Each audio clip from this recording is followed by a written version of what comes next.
this is Nathaniel. I'm your host of Law School Projects, and we're here with a beast, man. He's pretty much a veteran in the game now. From Sacramento, he put it down. I'm in LA right now, and this is Brandon Banner-Beeble. Appreciate you, man. Thank you for pulling up on me, man. I miss Sacramento a lot. It's all good. But anyways, we're gonna get down to the questions and see, get down to the nitty gritty of all this. Born in Chicago? I was born in Arlington Heights, Illinois. It's a little suburb outside of Chicago. Okay. And then I moved to Sacramento when I was like 1 or 2. So Sacramento's my home base. I still have a house out there. All my family's out there. And yeah, I pretty much lived in Hollywood the last 9 years. And I'm out here mostly, but I still go back to Sacramento all the time to visit friends and family and holidays and stuff like that. Yeah. Well, when you came to Sacramento, who did you link up with? Like the first people you linked up and skate with? Man, when I first started skateboarding, man, I had just a couple of friends, like my boy Chad, my boy Josh, just friends that I went to junior high school with, and we just all had skateboards at the same time and just started skating around and skating through the neighborhoods and started to learn tricks and get comfortable on the board. And so that's how I kind of started. I played a bunch of sports. I was into bikes. I was just an active kid, just always doing fun shit. And then, I don't know, man, a few of my friends got skateboards, and then I'd borrow theirs, and then I finally got a setup, and we just mobbed around and used to have fun skating from A to B and skating through apartment complexes and skating around where we lived at. And then, it just was a thing. It just stuck with me, man. We started just learning tricks and studying videos, and we're studying magazines and brought our skateboards to school. And then we just, ever since, just been skating. And that's it.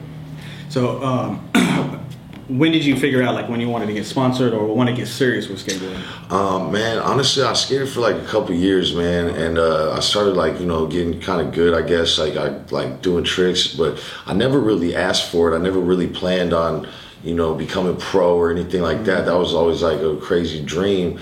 But I would just set small goals for myself. I was like, you know what, it'd be cool to have a shop sponsor, and then that happened. And then I'd be like, you know what, that'd be really cool to get flow for a company and get free skateboards and clothes sent to my house. That'd be dope. You're hyped on and that then, type of shit. And then it was that happened, you know what I'm saying?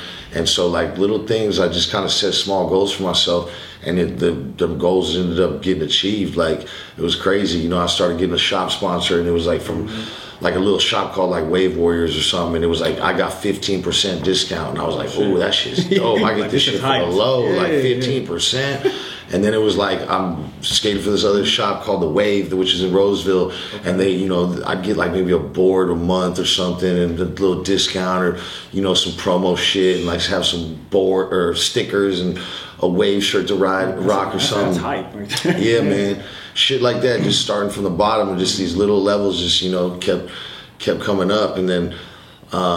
Back in the day, we used to, it was before cell phones, it was before all that, YouTube and all that me and my friends, we saved up money and got one of them big cameras, with the big VHS tape in it. It was $500, and we would literally film ourselves with this big ass camera, and then we'd have to take 2 VCRs together and hit pause and stop and do the edit it that way, and just put all of our good tricks together and pretty much make a sponsor me tape. And then I ended up making a little sponsor me tape and passing it around. And Mike Rafter at the time, he was he was a sick ass skater, and he was getting, yeah, he was a beast, man. And he was, getting sponsored, was a professional skateboarder, and he rode for Arsenal and whatnot. But SOP was a distribution. They had Arsenal, ATM Click, and New School. And my fucking sponsor me tape kind of got floated down that way. And it was because of Mike Rafter, and I started getting sponsored by ATM Click. That was my first sponsor. Actually, you know what? I'm going to rewind a little bit, because this was a long time ago. Did you get something from Legend? That's what I was going to say. There was a company, shout out to Corey. He's the owner of Legend, but my boy used to make skateboards in his garage, and he would press the wood and the concave and everything in his fucking garage, and the company was called Legend. So when I was skating for these little shop sponsors and shit, I got sponsored by Legend, and I was hyped. I was a young little kid getting I used to skate Legend boards. Yeah, they were dope. They were stiff concave, a lot of pop, and they were cool. And it was out of Sacramento, and it was sick. And also it was called Legend. That's a lit name. So I started getting free boards from Legend, started rocking some shirts, stickers, Legend boards. And then, you know, my video got passed around to ATM Click, and Mike Rafter, you know, kind of helped me out a lot with that. And I started getting free boards from ATM Click. So I just did that. I started getting to travel a little bit. I ended up getting like ads in magazines.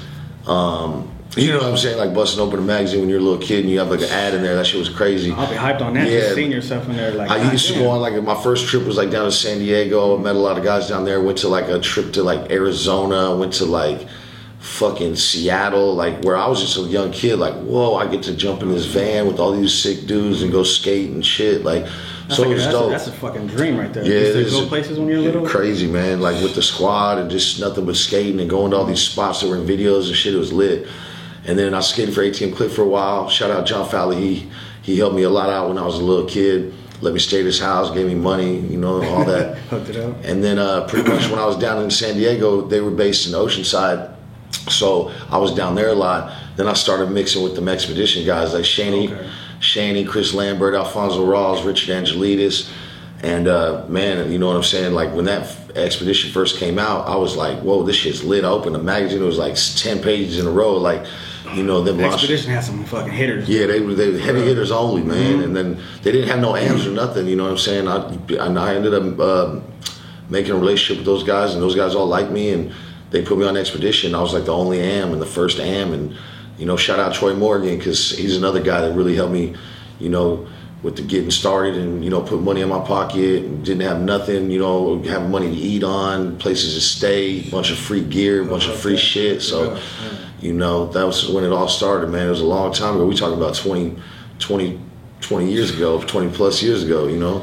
Yeah, I just remember him skating, and I was at the Grind Skate Park, man. And the Grind Skate Park was like when just being little and seeing like Cardiel, Matt Rodriguez, Mako Urabi, Eric Condell, all of them. I remember, man, the X21 squad was lit, man. I was a little kid, man. I looked up to all these guys, man. They were Sacramento legends, and they were all a lot older than me, but man, they were so good.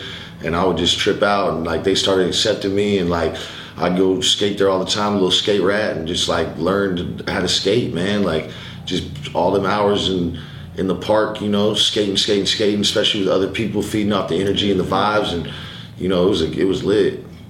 For real.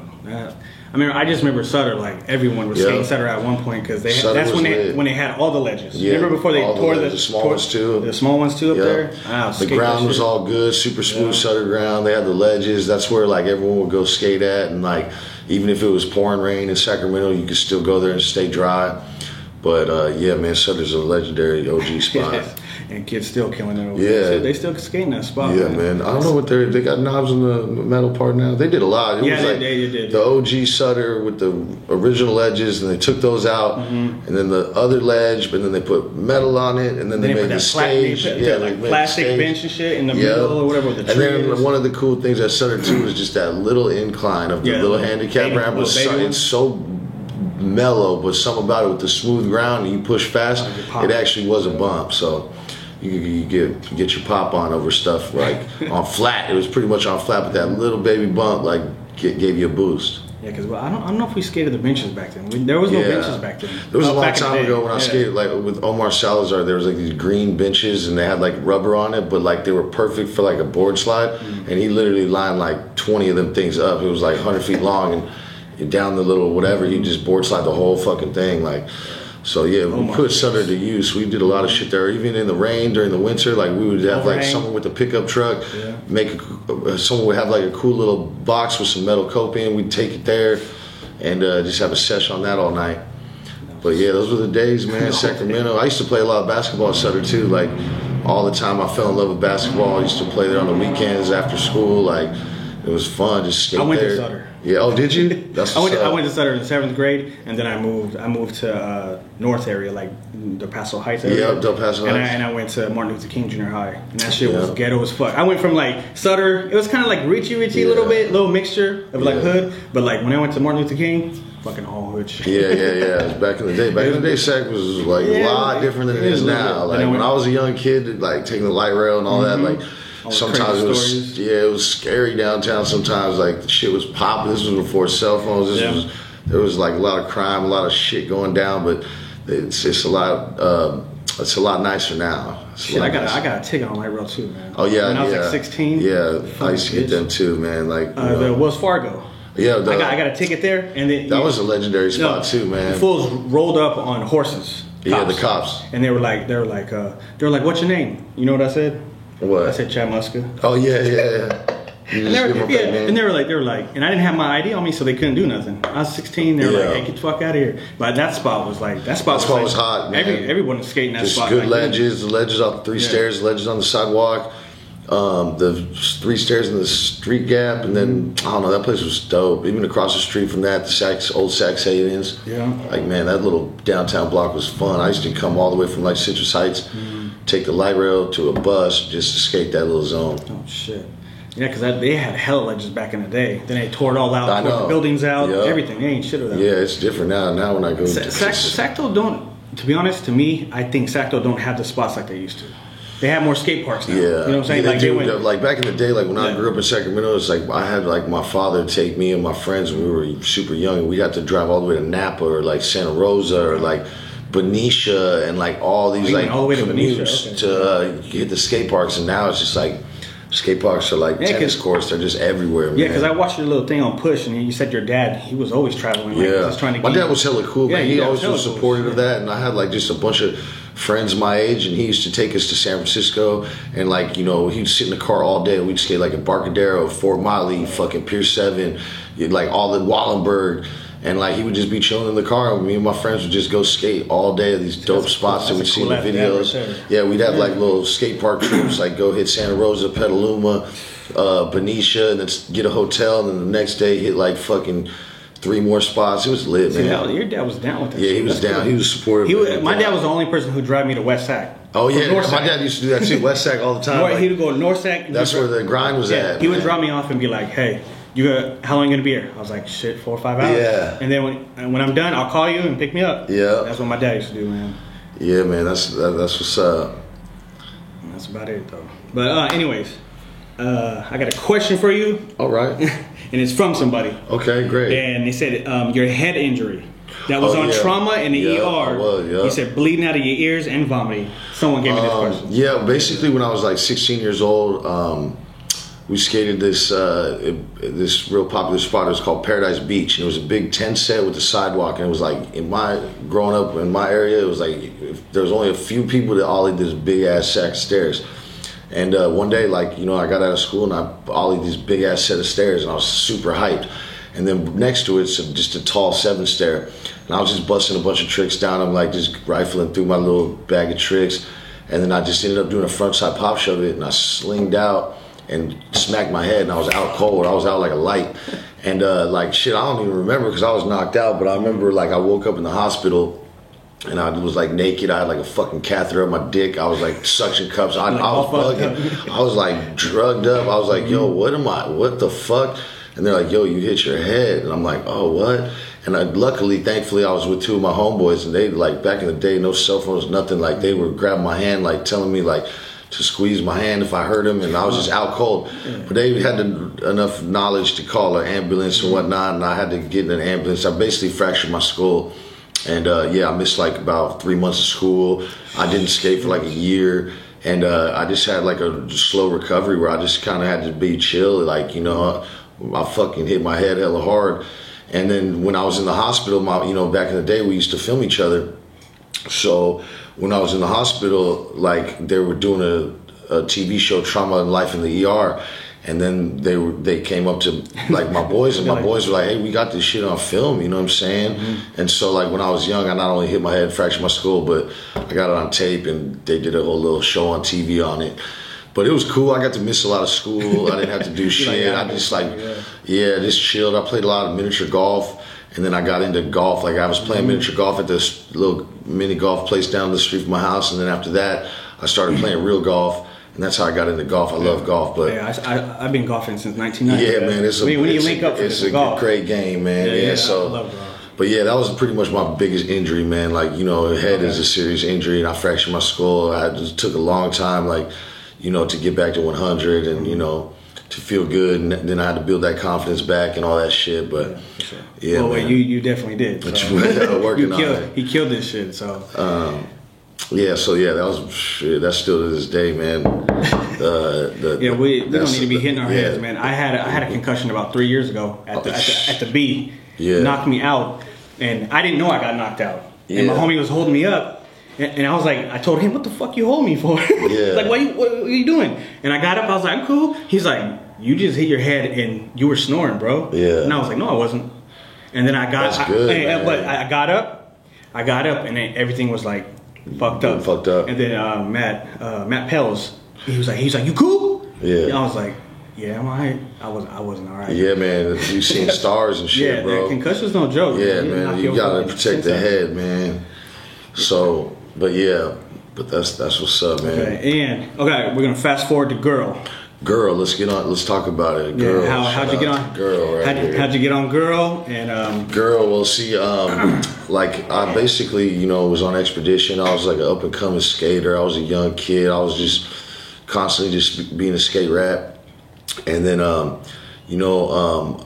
there was Ty Evans. I met Ty Evans back in the day, and he paved the way for me a lot. But there was a transfer video called Modus Operandi. Badass, and man, I was like just skating with all them guys all the time. Like Shanny Jingwinin had a part, and I was like his dude, and I was always skating with him. And then in that same video, Mike Carroll and Rick Howard had a part. So basically, Ty Evans was my big bro. Like, he looked out for me. We already had a connection, and he was cool. And so basically, even, like I said before, cell phones, I was in San Francisco at the time, like skating like 3rd and Army, and he hit me up. He's like, "Yo, I'm with Mike Carroll and Rick Howard." And mind you, like, Girl's been my like biggest influential like company, and all them dudes are superstars to me. Like legends. Rick Howard, Mike Carroll, man, those are my dudes. Like when I was a kid, I idolized them dudes crazy. All of us did. And so Ty Evans like, "Yo, like Mike Carroll and Rick Howard, we're in San Francisco, and we want to go to SAC tonight, and we want to skate with you, and we want you to show us around to the spots." So I was like, "All right, bet." And I didn't have a phone or nothing, but so anyway, I'm in 3rd and Army, and Ty Evans pulled up with Mike Carroll and Rick Howard. Like, he just knew I was there. And I was like, "What's up? What's the deal?" And he's like, "Yeah, we're going to head to SAC in a little bit. Let's link up tonight and go light up some shit." I was like, "All right, bet." I'm like, "I'm going to finish up skating here, and then I'll hit you when I get back." So anyway, I go out skating with Mike Carroll and Rick Howard like all night. Like, it was like one of them fucking till 3 in the morning and shit. And we just lit up a bunch of spots, took them around SAC, was being a good host. I clicked with those guys real well. I was a young kid. I was like kind of like starstruck and like shy and shit. But we just clicked, you know what I'm saying? We was skating together. We was grinding. And they were cool as fuck. So then like another time they came up, and like Costin and all these dudes, and they're like, "Yo, B-Will, like we're going to be in SAC. Like, let's get down." So I made a connection with Costin, Rick Howard, Mike Carroll, the list goes on, right? And then literally at the Modus Operandi premiere, I had like some footage in that video, and I seen Mike Carroll, and he came up to me. He looked kind of drunk as shit, and I didn't even know if he'd fucking remember me, you know what I'm saying? I was just like, kind of like, "Hey, what's up? Like, I'm that dude from SAC that we skated together." And he was like, came up to me, and he's like, "Hey man, we're starting this company called Lakai, and I want you to ride for it. And he's like, I'm gonna pay you too. I want to pay you." And I was like, "Damn, hold on, my favorite skater is basically coming up to me asking me to ride for his fucking dope ass company, and giving me money, and he wants to put money in my pocket." I'm like, say less, you know what I'm saying? So I was like, and I was honored, bro. I was humbly honored. I was like, wow. And then so I rode for Lakai, man. I was an amateur skater for Lakai. I was getting some bread. That was cool, man. And so like they took me to Europe for my first time. Like, I went to Europe, like fucking went to Switzerland, went to Germany, went to fucking places, all this shit, places France, never seen before. Then like fucking 2 weeks later, fucking get back, and they're like, "Oh, you want to go to Brazil?" I'm like, "Yo, let's go." So I was like fucking traveling the world with my fucking favorite skaters I'll be idolizing. And so we clicked, man. We were cool. I was on Lakai, and then like literally like they just kind of hit me up and were like, "Hey, you know what? Like, why don't you just ride for Girl?" And I was like, "Dude, man, for one, first and foremost, like Expedition, they do so much for me. Like, they got me medical, dental insurance. I'm a little ass kid, like, they came from nothing, and like, fucking, they paying me good. They giving me dope shit. Like, they've done so much for me." So I was like, fuck, like, I love girls so much. Like, that's a no-brainer. It's like, duh. But at the same time, I was like, whoa, like, yeah, like you didn't want to leave. Yeah, like the hardest thing it was, like, I was like already knowing that I was gonna ride for a girl, but then I had to make that phone call and call these people that like supported me, that did so much for me, that like brought me up. Where that had to be hard as fuck. Yeah, where I just told them straight up, I was like, man, and like my dude that I talked to too, he's like, hey man, if you're gonna quit, you better ride for girl. You know what I'm saying? Like, you better ride for someone. Because it's a highly respectable company, man. Like, it's just it's nothing but superstars. What year was that? It was in 2000. 2000, okay. Yeah, 2000. So like, yeah. So like, honestly, everyone was cool. Expedition. Like, when I parted ways, like, I still had nothing but love and respect for those guys. Those guys had love and respect for me. They wished me the best. I wished them the best. And then I just, switched over to girl skateboards, and like, you know what I'm saying? That was in 2000. It's 2019, and we're still out here. You know 19 what I'm saying? years. 19 years. I've been pro for 16 and been down with them for 19. Yeah. So next year, 2020 will be that two decades. You're making me feel old, man. Yeah, man. I got a tattoo right here. It's a girl skateboard just like this, and it says "Dream Come True," because. For real, that shit was a dream come true, man. Yeah, because us regular fans like me, we're always watching Right and all those videos and going, damn, this homie's from SAC. He's putting it down. Fucking Manual King, that fool's just he's lit. He's one of the best skateboarders we ever seen come out of SAC. He's genuine, man. He's a good dude, and it's Beeble, man. That's it. Appreciate you, man. 916, nothing but love for the SAC all day, man. But yeah, hey, I like to. One more thing. Any advice for kids coming up nowadays? Like, what would you tell them? Man, honestly, I just think that, like, man, whatever it is that you want to do, man, like, make it happen. You know what I'm saying? Like, set a goal, write it down, make it a vision, and just repetition over and over and over and over and over until you achieve that goal, man. Like, whatever you want to do, man, there's no stopping you, man. Like, there's nothing like, you know what I'm saying? Like, no one's better than you. You're no better than nobody else. It's like, bro, it's like, we're just human. We're on the same page, and it's just like hard work, dedication, consistency. No days off. Just whatever it is that you want to do, whether it's being a skateboarder, whether it's you being in real estate, whether it's you doing school, whether it's anything. It's man. Like there's no excuses, man. Just do whatever you got to do to be what you want to be. Yeah, just watching his videos and whatnot and talk about motivation. This dude's motivated me. Shit, man. I'm older, but at the same time, it doesn't matter how old you are, man. You can get motivated at any fucking age. Straight up, man. And just do it. Because, man, I look back at my life, I'm like, damn, I should have done this and that, but, fuck that. I'm going to do what's now and just get it. Yeah, like the past is over with, man. The past is over with forever. The future ain't even here yet. All you can do is right now. It's like right now. You know what I'm saying? Like, I'm in the same way, man. I'm always trying to stay motivated. I'm trying to always, do better. I'm trying to be better tomorrow than I was today, and all that shit, man. Like, I just want to, try to level up as much as I can, and whatever goal I set for myself, I want to achieve. Yeah, you're doing great right now, man. Working on it, man. We appreciate it, man. Appreciate you, man. Appreciate that shit, and we see everything, man. Even though you're not in SAC anymore, you're in LA. I still comes down to SAC. I got my family out there. I got a lot of close friends, and Sacramento's my shit. I miss it a lot, man. Like, I love it. Like, I want to take a trip there with just a bunch of my skate friends and just go there and spend time with my family and skate a bunch of spots. Because at the end of the day, man, Sacramento is a gold mine for skateboarding. Yeah, it is. It's crazy. I was up there like maybe a year ago. We were there maybe 4 days or something, but we hit like every single spot, and we didn't get kicked out of one spot. Like, not one fucking spot. It was just like, it's hella chill, bro. And another thing too is like LA. I love LA too, but the traffic out here is crazy. It's like in Sacramento, we get hit like 30 spots in one day, and it's nothing. And if it's like spots 30 miles away, it's gonna take 25 minutes to get there. In LA, if the spot's 4 miles away, it's gonna take an hour to get there. So I'm not even that far. I'm not even that far away, and it took me like almost half an hour to get here. I'm telling you, man. It's Friday. Friday traffic's the worst. But at the same time, man, it's cool, man. Yeah. It's cool. I like Southern California. I like Northern California. At the end of the day, California is the best place ever, man. It's got everything, man. Yosemite, Big Sur, LA, Frisco, Sacramento, San Diego, Palm Springs.